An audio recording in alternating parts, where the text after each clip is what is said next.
Captain's Log, stardate 2016-09.30. Welcome back, everybody. It is time for another Captain Foley Captain's Log. And my last Captain's Log was about a lot of hate for the Discovery design, and postponement as well. Had over 194 comments, most of those directly related to Discovery.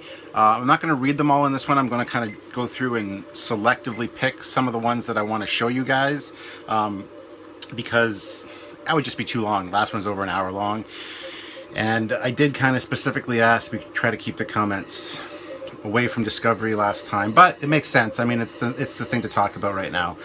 So as you can tell by the thumbnail of this one, the Discovery design could have been a lot worse. There were other conceptual designs that they could have gone with, which, to be honest, are interesting, but I think they picked the lesser of at least these two evils, the one on the thumbnail here and the one they went with. That being said, I do personally like the Discovery design as we saw it initially. There have been changes to it as we've discussed. I wish I could show you guys the changes or tell you about the changes, but I just don't have the authorization to do that at this time. And like I said, we have been kept abreast of what's going on with the Discovery ship, and there has been some redesigns going on with that. So keep that in mind, guys, that there's always, things going on behind the scenes that you guys don't know about, and it could have been worse, is all I'm saying.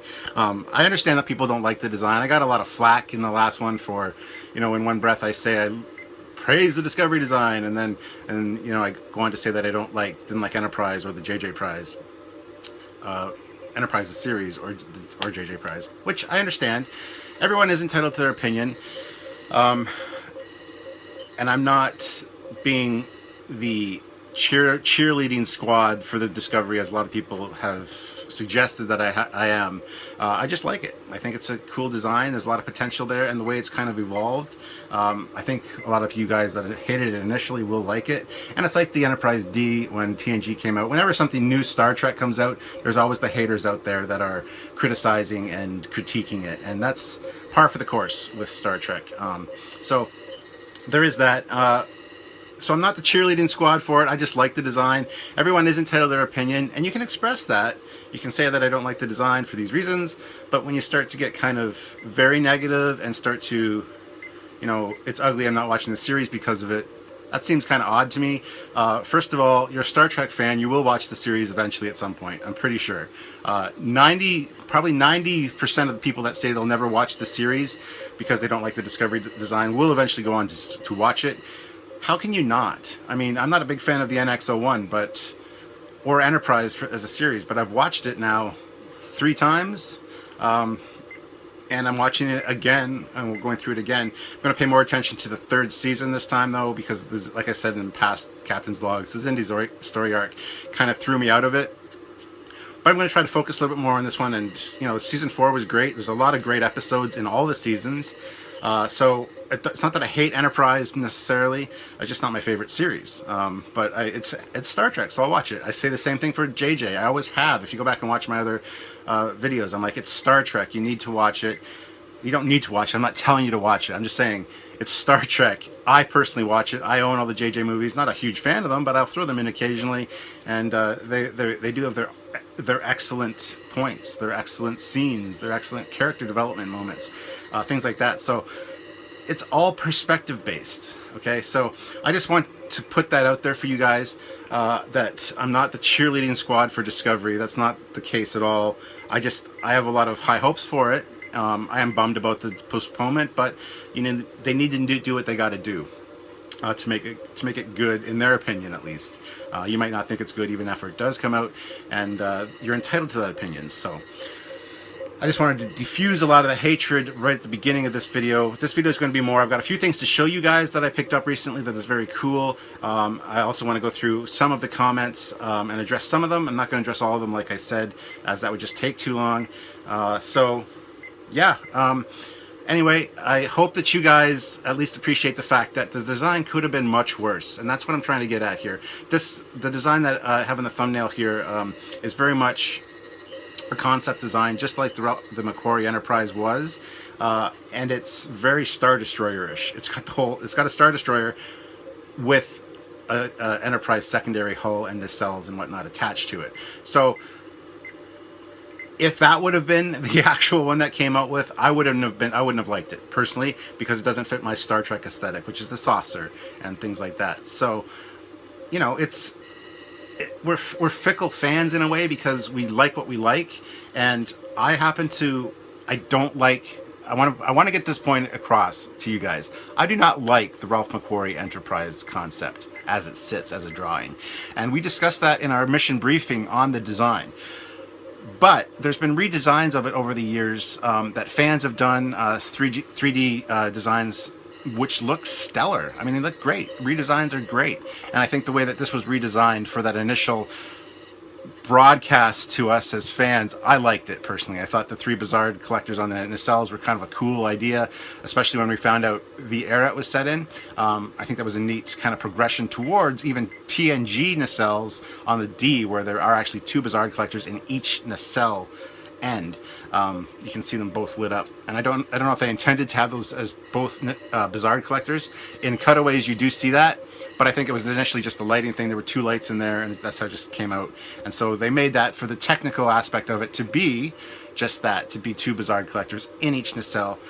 So I think that was a kind of a neat idea as for a pre-TOS ship, to have 3 nacelles or 3 Bizarre collectors on each nacelle, to kind of show that it's an older design that maybe required more. Maybe it was a longer term science vessel or a mission profile where it's going to be out longer. It needs to generate more of its own power, so it has to collect more hydrogen and whatnot through those Bizarre collectors. That's why it has extras. Or it's just an older design. I don't know. I just thought it was a neat idea. I will say 100% that the nacelles have been changed. They're not at all like we saw them, which is kind of a shame. I kind of like the thicker, broader nacelles. But, you know, everything gets redesigned for a reason. And I think everything happens the way it's supposed to happen. I've been told that my whole life, you know. It is what it is, and we got to kind of accept it. You know, there's not much we can do. It's going to come about as it is. If you hate it, fine. You know, a lot of people I know of, even the design of the Discovery has grown on them since they first saw it. A few of, well, at least one of our admin team for the Trekyards page absolutely hated the design, but even now he's admitted he's warmed up to it, kind of, now that he's seen some different takes on it and things like that. So it is something that can evolve with you as a Trek fan, and I think that's something that we should definitely keep in mind. And same, like I said, with the Enterprise D, it's the same thing with that a lot of fans initially weren't impressed that TNG was coming out. It was the whole argument was, well, it's not Kirk and it's not Spock, they're going to destroy our Star Trek, and they didn't. A lot of people still don't like TNG, or they don't like the Enterprise D design still, and that's perfectly acceptable. I mean, that's fine. I don't remember my initial views on the Enterprise D. I thought it was kind of neat looking, but I don't know if I hated it or loved it. I was kind of young at the time, so but I think it's all right design. It definitely has its views. I mean, some views, as with all Enterprises, even the JJ Prize, some views are stunning. They look great. I've always said this, the JJ Prize from the side looks amazing. I love it. It's when you start to change the angle a little bit that you get some of those awkward, gawky kind of poses where things don't look proportionally correct or whatnot. That's when it kind of starts to bother me a little bit. And the Enterprise D is the same way. It's got some ugly, ugly angles, but some are totally beautiful. And I think the same thing's can be said for this Discovery design. It's going to be the same kind of thing happening with that. So yeah, that's I think going to be the case this time around. That yeah, it's going to be new and it's going to be inventive, and you might not like it, but some of you eventually will. Some of you might never like it, and that's fine. I totally understand that. And you might not even watch the series because of it, which I think personally, I don't want to get too preachy, as I guess I've been kind of labeled in the last video, but I don't want to. I personally think that the majority of you guys will watch it, even if you hate the show. At least watch the first one because it's the free one. I think that's worth addressing. Also, it was pointed out to me that Netflix in Canada will not be playing it. It'll be available on Space, which doesn't make sense to me because it's not a pay-per-view service. It's a free channel. Or on Crave TV, which is a paid-for service, much like Netflix. So that's fine with me. Crave TV is the Bell Canada version of Netflix, basically up here. It's got some cool stuff on it. It's weird though because they used to have they have all the Star Trek series on Crave, but Netflix originally only had TNG. They recently got all of the series, so I assumed that because they had all the series of Star Trek, that there was a deal with CBS and that they would be playing the new show as part of that. So thank you to everyone that's corrected me and said that it's on Crave TV and Space. I'm interested to see if it will be on Space actually, but I'm pretty sure it'll be on Crave TV, so I'll be able to still watch it up here, which is great.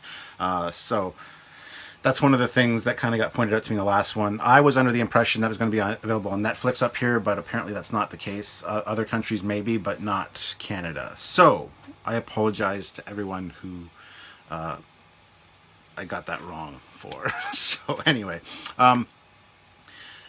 what else? There's a few things I wanted to show you guys to try to lighten the mood of this one. I don't want it to be so serious and so blah blah blah. And one person on the last one that I really want to kind of address, they said it was a great video until I started talking about my dog. Please don't talk about your goddamn dog. Well, sorry, it's my personal captain's logs. These are the way they've always been. It's about what goes on behind the scenes here at Trekyards with Captain Foley, with Commander Cockings, with the whole show and everything. And that's part of my personal life, which I include in my captain's log so that you guys kind of get a feel for what goes on behind the scenes here. And I will continue to do whatever I feel like personally wise in regards to that kind of thing. Generally, like I said, they're going to be at the end of the captain's log after we've kind of wrapped up all the questions and comments and the main topic of discussion, which today really wasn't too focused, but it was kind of on the design could have been worse. So let's just look on the bright side of things. And I know a lot of you are going to be like, well, it's really bad and I don't like it. And that's fine. You're perfectly entitled to that opinion. So anyway, I also use this as a showcase for kind of showing off some new products and things like that, and I kind of wanted to do that this time around as well. Like I said, I got a few new things, and I think that I would like to show some of those to you right now. My friend Dan Hall, I've sent him the $20 coin from the Franklin Mint, Star Trek 50th, as well as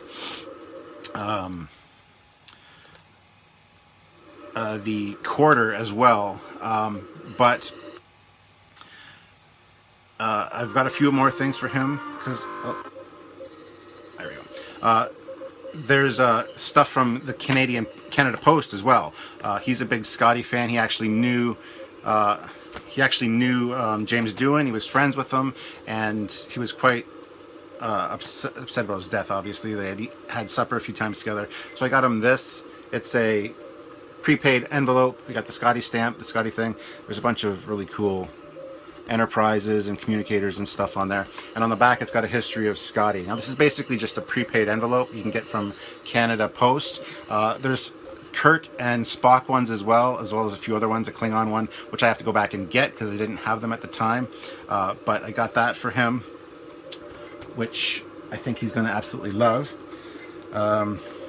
They also have other ones as well.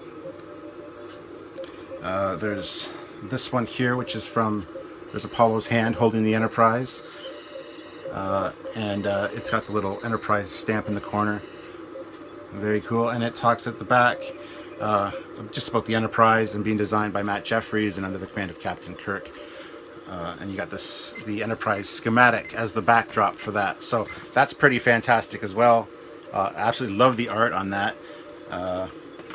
There's also this one, which is fantastic. The art of that one is amazing. The Katinga under attack, getting damaged, phaser hits, and on the back you see the Enterprise with a big damage. So it's been quite a battle going on there. And here it just talks about meeting the Klingons in battle and about the Klingon battlecruiser, again designed by Matt Jeffries. And it's got the little Klingon battlecruiser stamp there as well.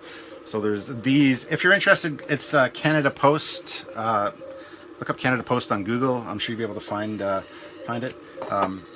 They also have these, the little commemorative stamps with the little backing And there's so many things you can buy. You can buy big lenticular prints that are just big versions of the lenticular postcards they have, like $140 for those, and a bunch of other things, stamp sheets that are framed. Beautiful stuff. I plan on getting quite a few of the things if I can.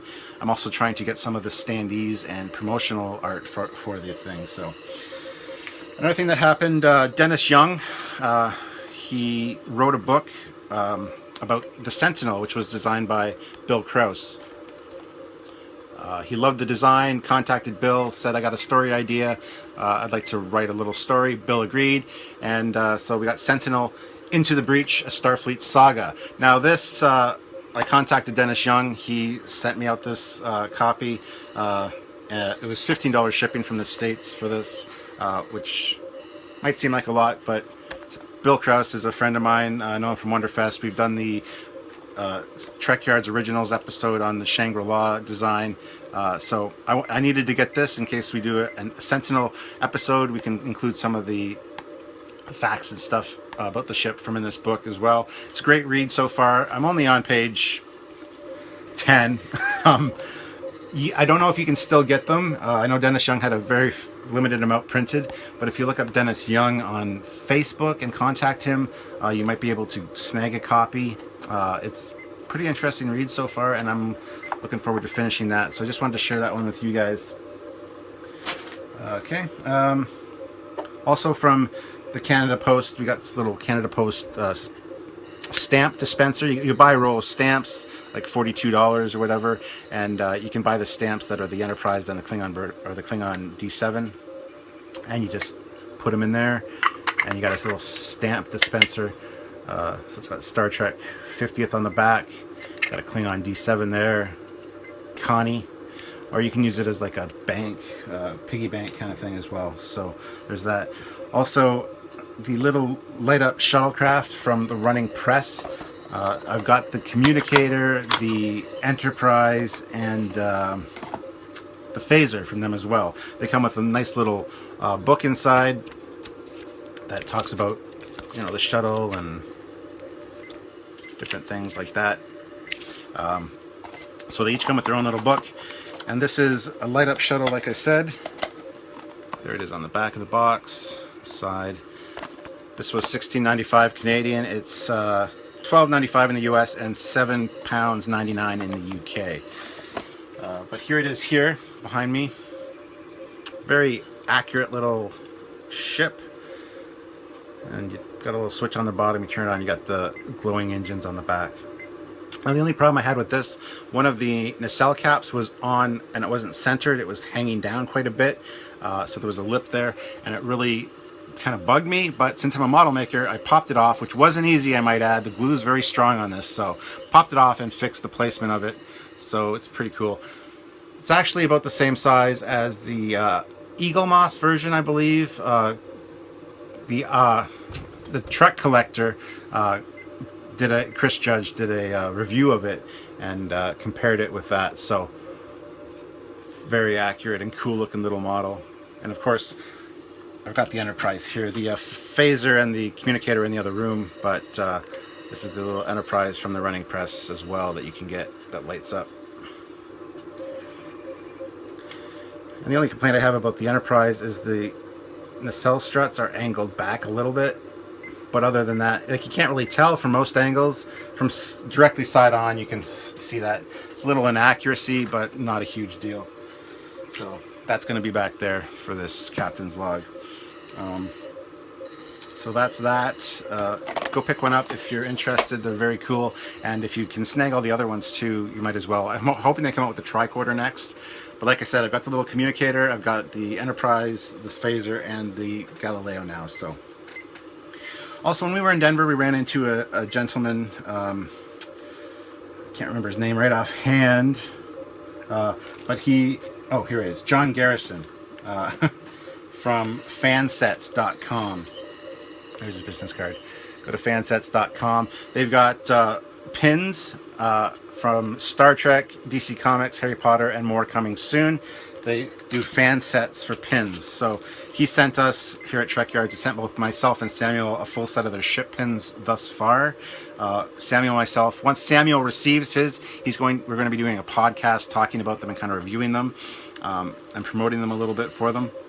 But they were nice enough to send us complete sets. So we got the little Reliant pin here, which isn't that little, it's actually pretty big, but very cool. We got the NX01. Save my favorite for last, of course. We got the Borg Cube, Borg Collective. We got the Calypso, I believe is the Captain's Yacht class name. For the Enterprise E, it's the Calypso. For the Enterprise D, it was the Cousteau. We got the Defiant pin. And we also got the Klingon D7 and the TOS Connie. So those are really cool. There's two more that they did initially have designed up, but there was the Refit and the Excelsior or the Enterprise B, I can't remember which, but there were some flaws in the actual ship details, so they've put those on hold.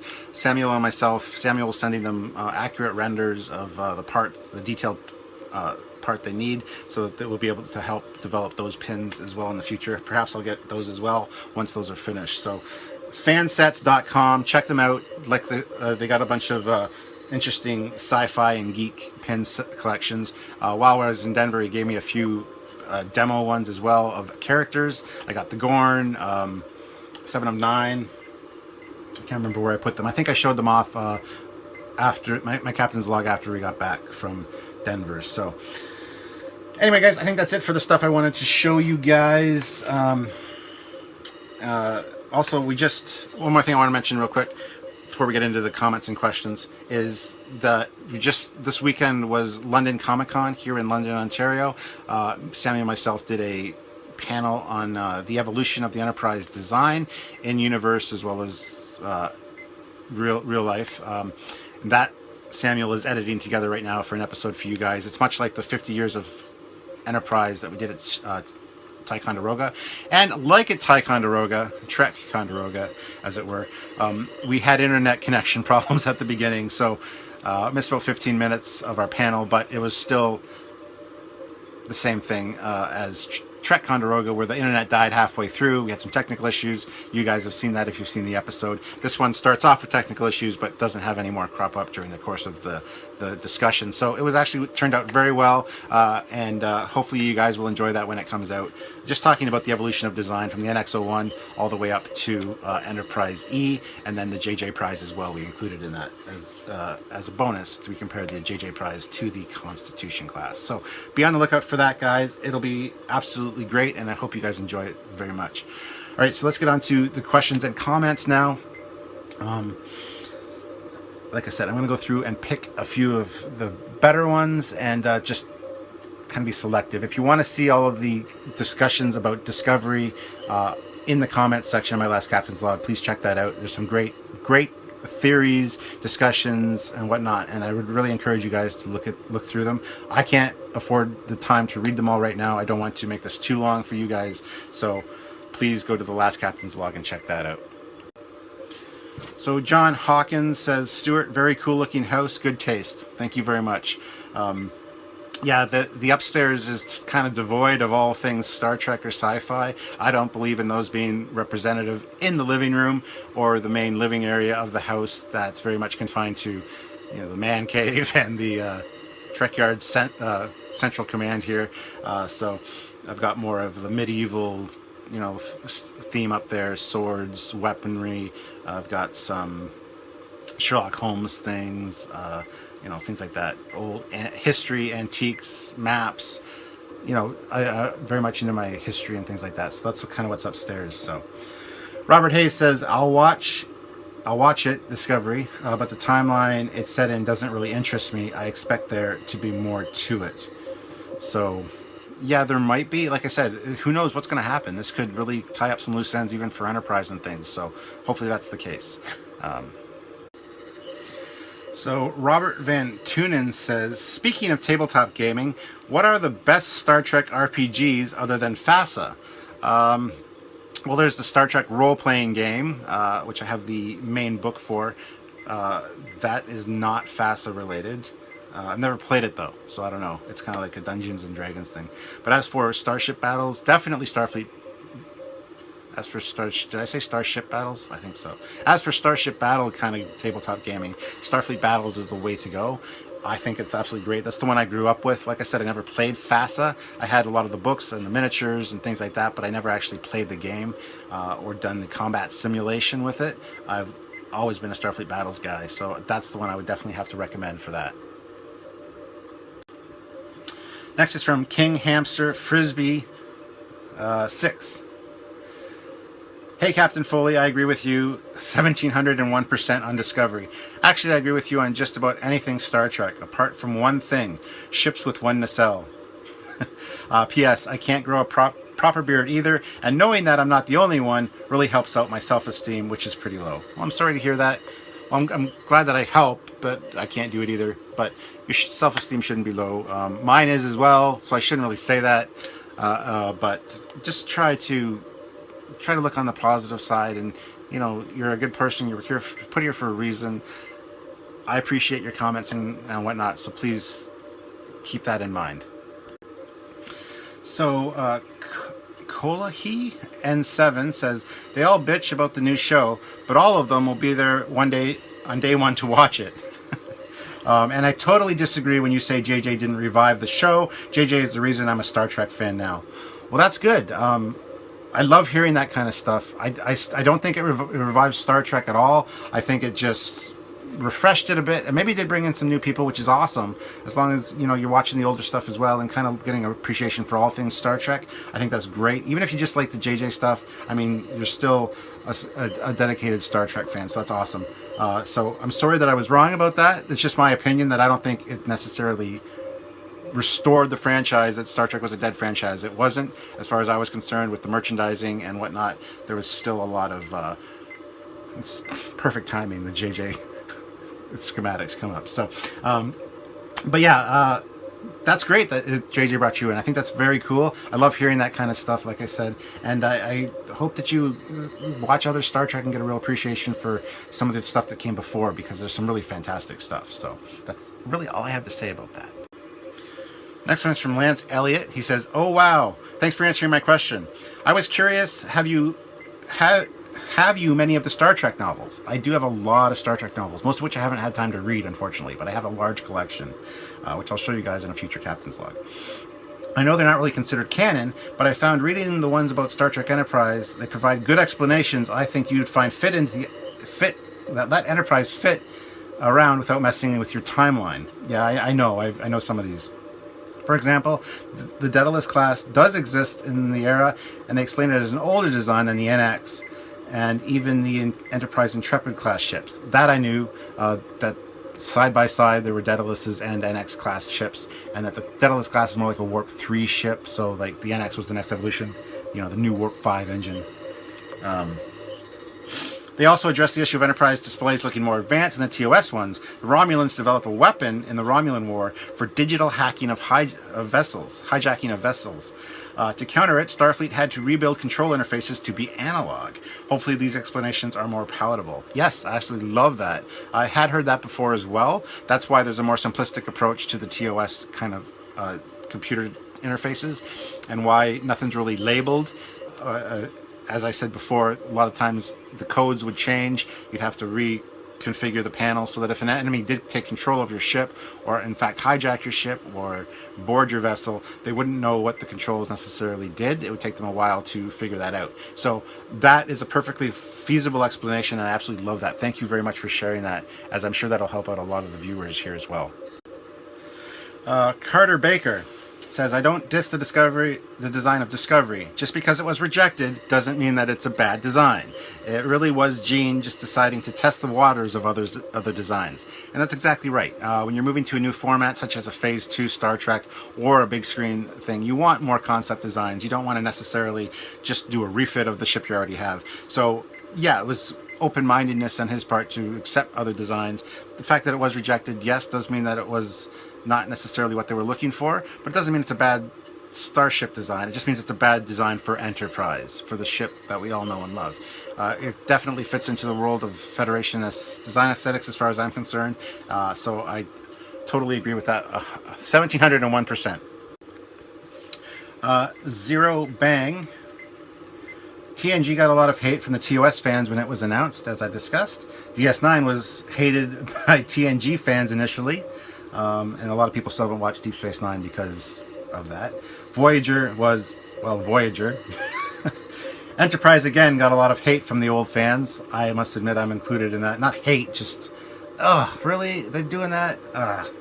So, the JJ movies are basically made by Satan himself, if you listen to some fans. I can name one that keeps commenting on anything we release JJ, but I'm not going to.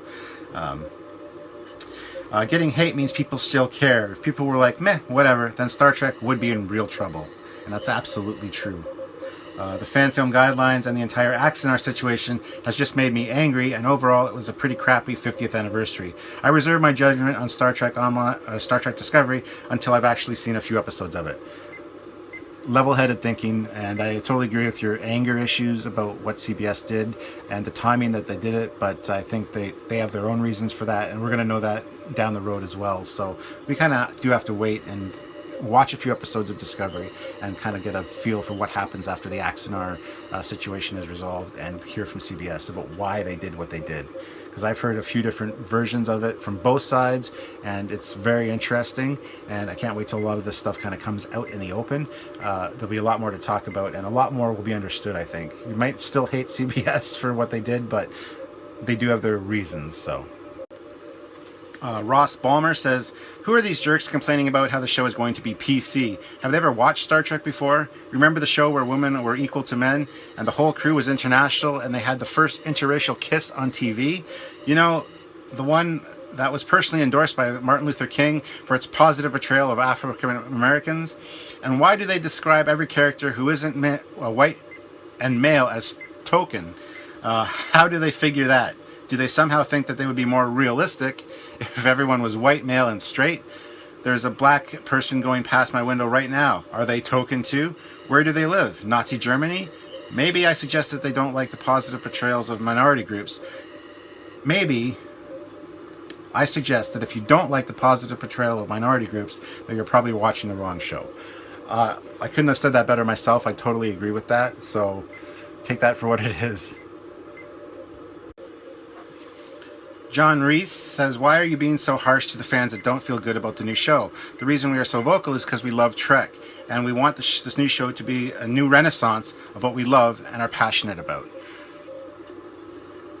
Fair enough. I didn't mean to come across as harsh to the haters. It's just there was so much negativity, and being in my position as Captain Foley and dealing with all the comments on the Trekyards Facebook page, all of the videos and my captain's logs, I just see so much of the negativity that it just gets to me. Also including my depression and anxiety issues.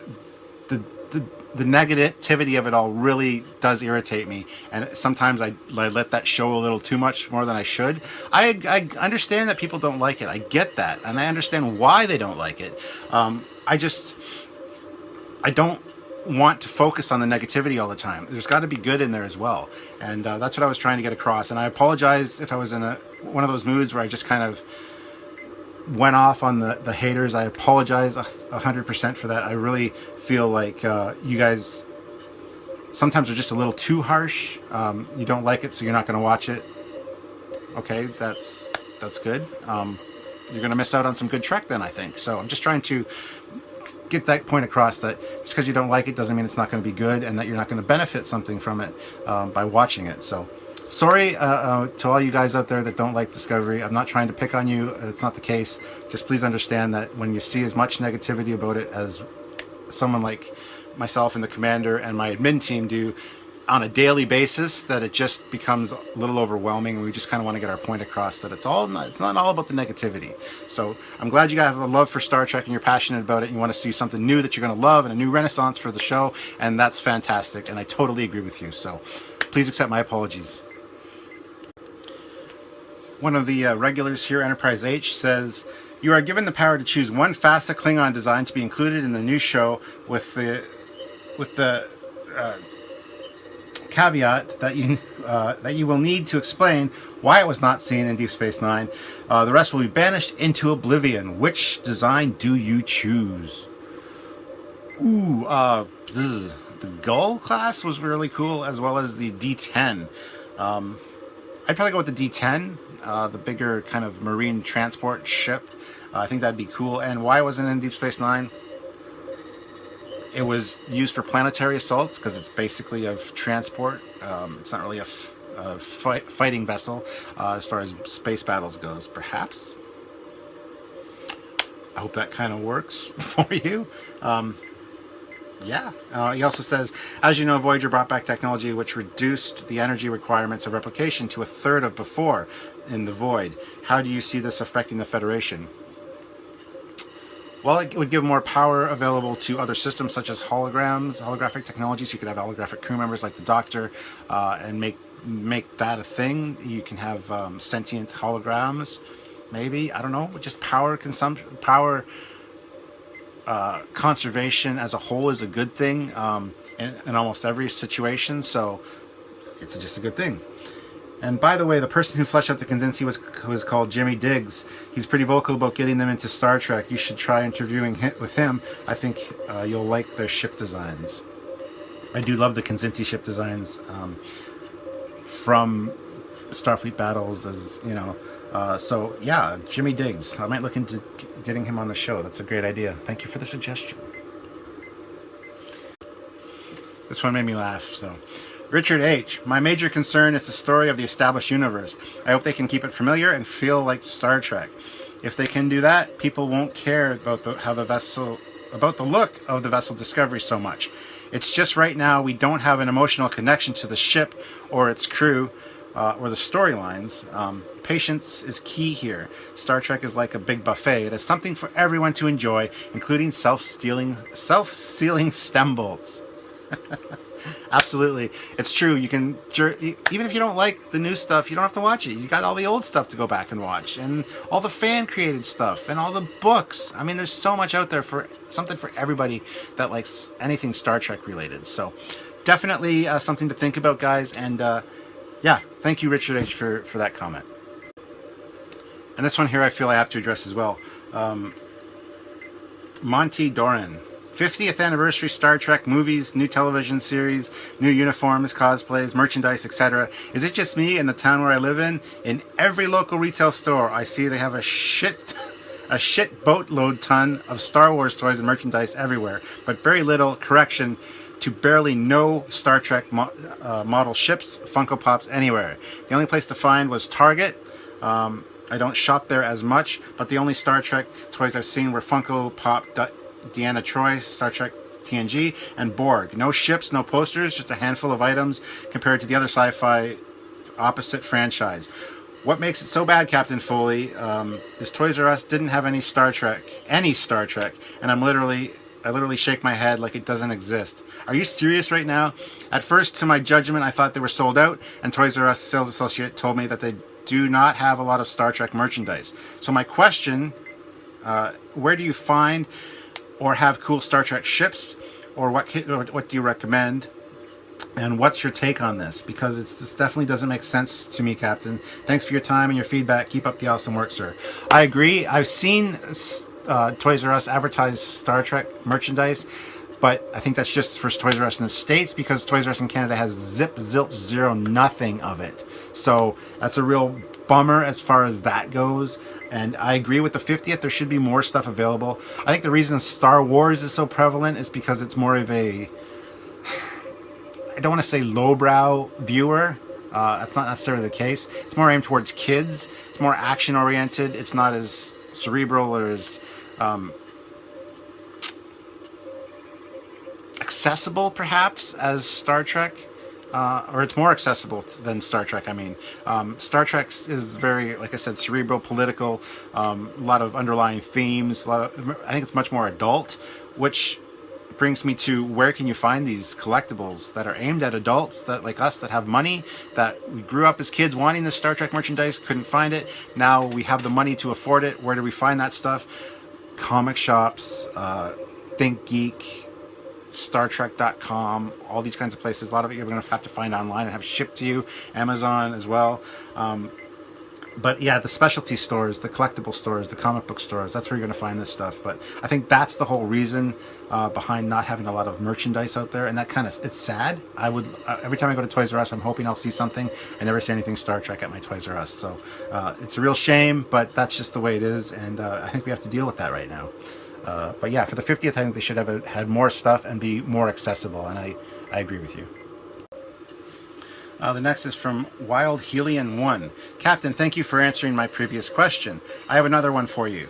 This one is that I heard that you may be designing the USS Foley or Foley class starship. Is there any truth to that? If so, I think it would be cool. I am like you on Enterprise and Discovery. I initially hated them, but they have grown on me, and I like the Discovery ship as it is unique to say the least. Well, as for the Foley class design, it's already been designed. Both me and Cal Schnatz Jr. designed it, created it. We've got a whole development backstory for it. We have a 3D model for it, Samuel and myself. There's actually a few different variations of the ship. And we will be doing an episode on it at some point. A lot of people have already seen it. It's if you were at Denver Comic Con, you could have seen there was a designer sheet with all the designers like Rick and John Eves, or Rick Sternbach, John Eves, Doug Drexler, all had signed stuff. And even one print there of the Foley class with my picture on it, and I signed it for a few people. So yes, the Foley class is a thing. And yeah. And the Discovery design is unique, and I think it's unique for a reason. I think it's a specifically purpose-built ship, so we're going to have to wait and see, unfortunately.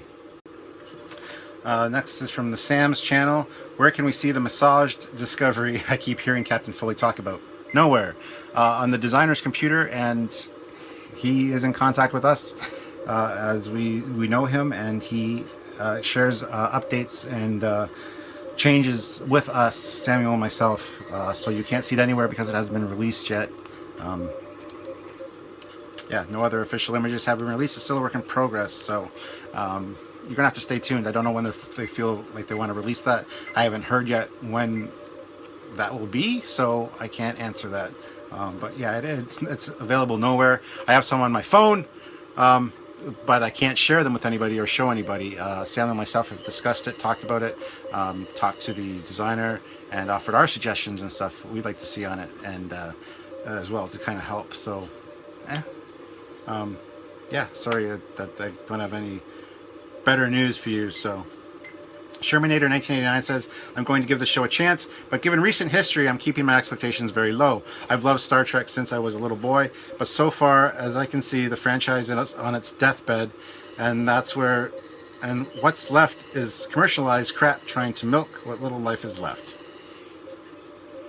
Fair enough. The only way Trek has a chance to be saved is for the copyright to go to public domain. The studios have shown utter contempt for the franchise and its fans. Fans, on the other hand, will make you write the Trek they want, and people will be free to make their own canon.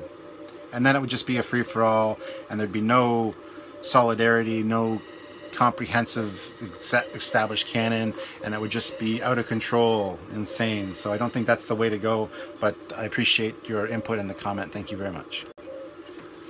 Hightower85 says, dude, I love the fact that you're brutefully honest and don't sugarcoat anything. I have always liked the fact that you hate JJ's Enterprise, but at the same time, you like some aspects of it. I, for one, adore it and the new Enterprise A, but also respecting the people that don't.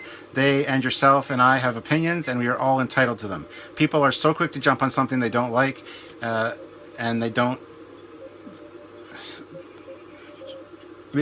People are so quick to jump on someone that likes something that they don't, though we all love Trek, right? I hate the fact that people are hating on Star Trek Discovery, though we haven't seen a damn thing from the show except the 5-day made animation. Give the bloody show a chance first before hating. You never know, it could be on par with TOS in terms of popularity. Anyways, keep up the amazing work. I've always watched here from England for a long time, and you guys are the highlight of my week. That's awesome to hear. Thank you. And yeah, I agree with everything you said. We all love Trek, so let's just have meaningful discussions about it. I don't know. It's the hate that bothers me. Dislike is okay. Dislike with an opinion or offering a solution to the problem.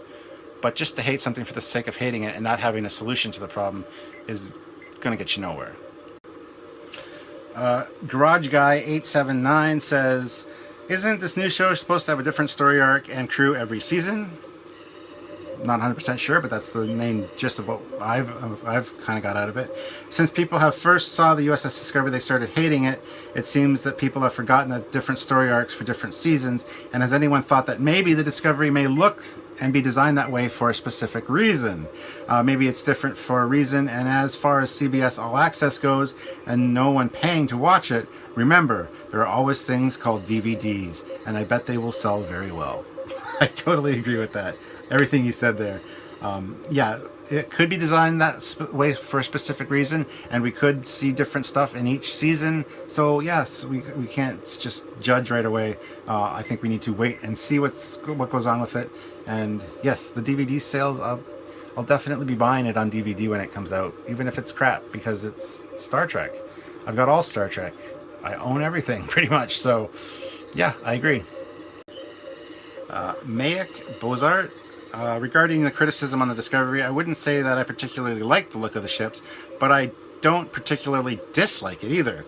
I didn't like the Voyager at first, and there are a few starship classes inside and outside of core canon, the Daedalus class for example, that make my eyes bleed, but I don't think that there will ever be a time when I wouldn't watch a Trek series just because I wouldn't want a model of the hero ship hanging from my ceiling.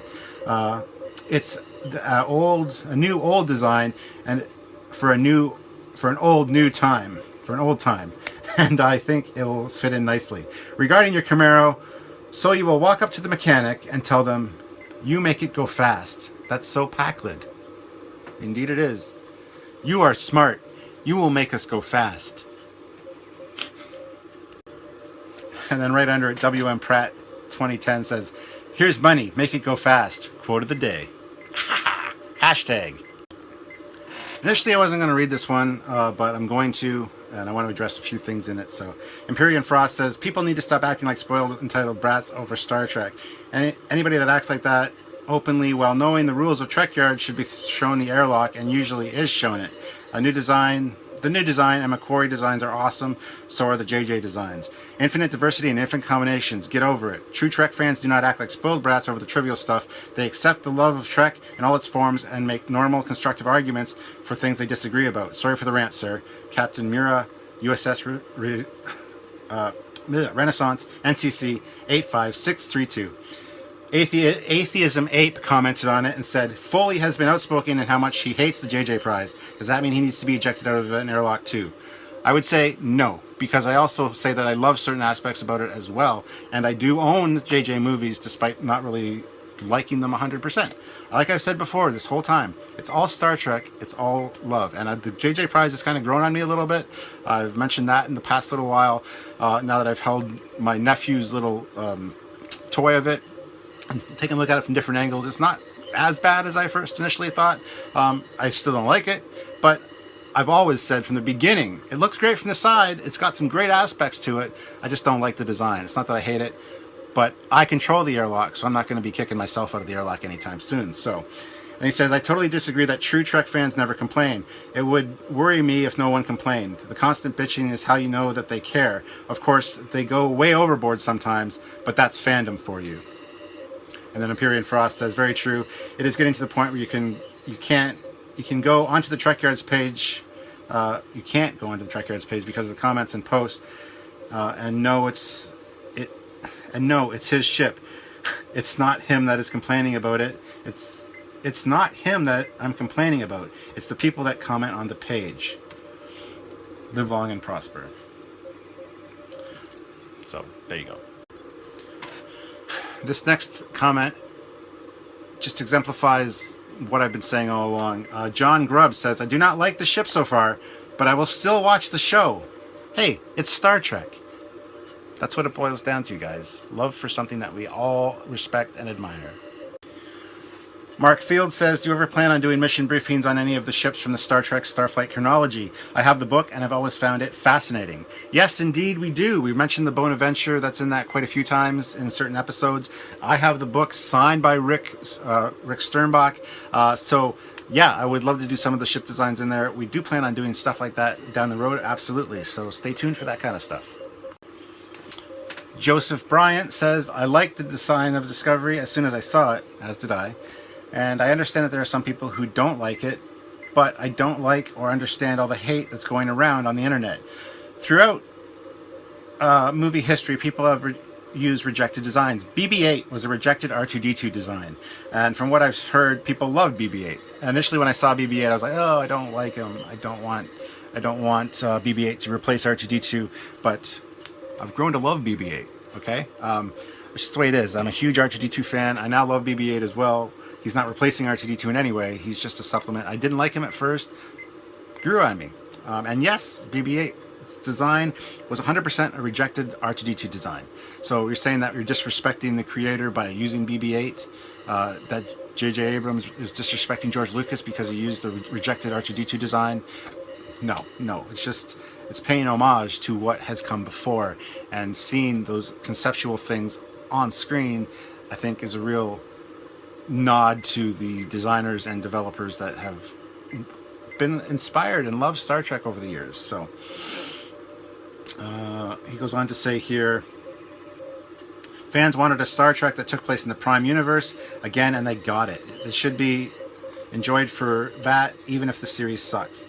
He was going to say, I disagree with Sackquist. I don't think Star Trek Discovery has been delayed because they are in trouble. My impression is that CBS is gauging the reaction of the fans to see what they want.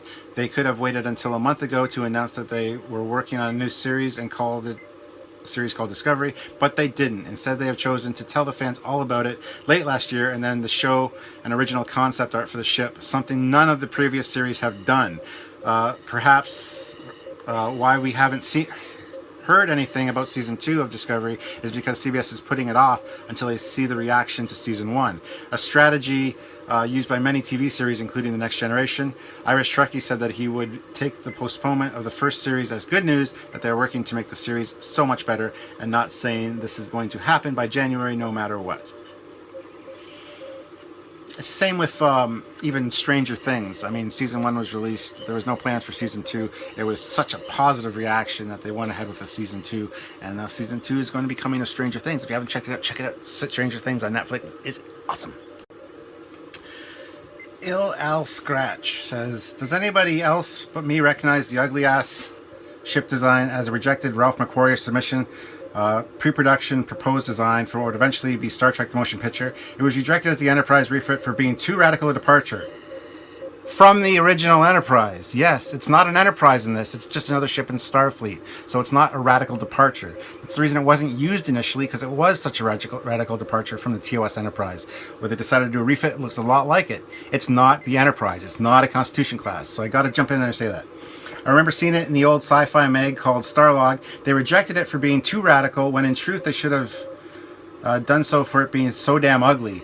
Once again, Paramount demonstrates its laziness and lack of both dedication and fan hopes by wasting a prime opportunity to bring us their very best effort, while wasting millions to bring us shit like that Abrams verse crap. Just looked like a recycled ship design. Gives me a bad feeling about what the show what is to come. I sure hope I'm wrong. Peace and long life, Mr. Scratch. You just went on to say that the JJ prize is a rehash of the TOS design. Do you want the Discovery design? And you didn't like it because of that. Just a cheap knockoff. Do you want the Discovery design to be a rehash of what? Voyager? Something like that? Like it would still, no matter what design it would be, there's still going to be people that hate it. So I don't understand quite where you're going with that. It was rejected as an Enterprise, which makes sense. It doesn't look anything like the original Enterprise. But it still fits in the world of Star Trek. It still fits in the Starfleet aesthetic, and I think that's important. Ross Ballmer says, Captain Foley, interesting that your headcanon timeline corresponds with FASA. I was going to ask you about your personal timeline, but then you answered your question later in that question later in the video. I wanted to ask you, are you familiar with Mazo Okazaki's Starfleet Museum website? Yes, I am. I think it's particularly awesome, and it shows a nice steady progression of technology through time, unlike Enterprise, where the technology is like a cutback version of everything that they had on TNG. I still like Enterprise too, but I was disappointed that it contradicts this version of early Trek history, as I like it so much. I agree with you. I think the Starfleet Museum website's fantastic, and that's kind of my headcanon as well. Even the last podcast Samuel and myself did, talking about the Romulan, or the Balance of Terror touchstone that Brian Fuller talked about in regards to Discovery. I talked about the older Romulan ships from the Romulan War, and those are in the museum as well. So those kind of designs I am totally on board with, and I would have loved to see those on screen, which is what I was kind of disappointed about Enterprise. I understand why they created new stuff and whatnot, but I totally agree with you. The Starfleet Museum is awesome. If you haven't checked it out, it's www.starfleet-museum.org. Please check it out. There's some cool stuff there. Ballroom Scott says, I would like to hear your thoughts on Chaos on the Bridge. I found it to be fairly entertaining, and I think some of the things talked about are relevant to what's going on now. Although I am willing to believe that most of the information in it is true, does feel like an over-dramatization of events and focuses almost exclusively on things that were going poorly. Somebody in my last Captain's Log said that Chaos on the Bridge was on Netflix. It's got to be on American Netflix, because it is not on Canadian Netflix. So I haven't seen it yet. I went to watch it later that night, couldn't find it. I'll need to download it or something, but I haven't had an opportunity to watch it yet. So I will keep that in mind for the future and kind of talk about that after I've taken a look at it. So thank you for suggesting it, whoever did. Canalby says, so after listening to the captain reading out all the negative comments about Discovery halfway through the video, winky face, I want to say something less salty. I'm really happy that they are making new Star Trek. There were some parts of the ship I did not like, but there were some that I really did like. I really hope they change some of the ones I did not like, but hey, let's wait and see. And I think that's a great comment. I thank you very much for that. Something a little less negative is always nice. So yeah, they're making new Star Trek for us, guys. Come on, that's awesome. Steve Schmel says, I hate the Enterprise D Galaxy class. It is an abortion. Not really a huge fan of TNG, but I still watch it and get some enjoyment out of it. So there you have it. Somebody that hates TNG and the Enterprise D, there's still the good episodes, there's still good storylines, there's still good character development, there's still other ships that you see, so there's always positive stuff to be had in new Star Trek. Patrick O'Connell says, Captain Foley, as a fairly recent fan, I wanted to first say thank you to both you and the Commander for your contributions to the Star Trek community. It is a pleasure to have an actual intellectual insight into something like Star Trek. Every time I wanted to talk about it, even in the slightest, my friends and my roommates would look at me like I'm crazy. I mean, I am, sure, but that's beside the point. I did have a question of a more personal note. How did you find yourself starting a Star Trek-based web series? And more importantly, when you look back at all of the content that you've released on Trekyards, which moments, in your opinion, will always stand out the most? Well, thank you. We started based on our love for Star Trek and ships specifically, both me and Samuel. We just wanted to create a show that we ourselves would watch. There's a whole... If you go back, if you search in YouTube, Trekyards 1 year anniversary, there's a 1 year anniversary podcast where we talk about the origins of the show. Check that out, and you'll be able to hear the story, as it were. And when I look back, which moments, in my opinion, will stand out the most? Anytime we talk to a designer, anytime we get new tidbits of information from the people that design Trek behind the scenes, stuff you don't really hear about too often, people that aren't talked to on a regular basis, that kind of stuff is going to stand out to me. On a personal note, meeting these people, hanging out at their houses, being friends with the designers and the people behind Star Trek is what's personally going to be my favorite thing about this world, this delve into the Star Trek universe that Trekyards has done. So that's it. MM144MM says, I discovered your channel under a month ago. I've mostly enjoyed everything so far. This is the second Captain's Log I've watched, and could I make a suggestion? I don't know how busy you are, and I realize that it takes some time, but I think that when you get a certain amount of comments, would it be better not to read them all, but select a few good ones and tackle the other ones in a more general way? For example, bundling the negative comment. I've done that in this one. I've talked about the negativity at the beginning, and then I've gone through and selectively picked some. So thank you for your suggestion. Now, onto my actual comment. I always felt like I have to defend Enterprise to Star Trek fans. It is perfect. Is it perfect? Absolutely not. I never liked the idea of the Temporal Cold War, but there are a couple of episodes that I would put in my top 20 Star Trek episodes ever. I agree.